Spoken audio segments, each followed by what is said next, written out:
Hey mga bro! Welcome back to the channel. Ngayon, may exciting tayong balita na nagpapakita ng lumalakas na power at synergy ng US at Philippine military forces.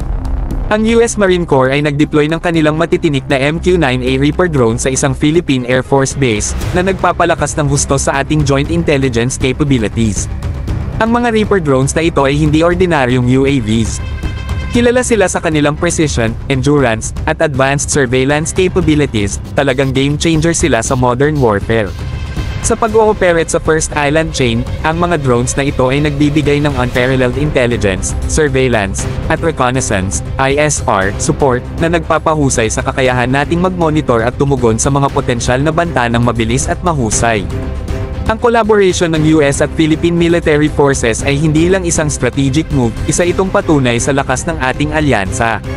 Sa mga MQ-9A Reapers na ito, mas handa tayong makakalap ng mahahalagang intelligence, na tinitiyak na laging isang hakbang tayo sa unahan ng mga kalaban. Ang deployment na ito ay nagpapakita ng ating commitment sa mutual defense at regional stability. Bukod pa rito, ang presensya ng mga drones na ito sa lupang hinirang ay nagpapakita ng mas malalim na antas ng tiwala at kooperasyon. Malinaw na mensahe ito sa mundo na ang partnership natin sa US ay matibay.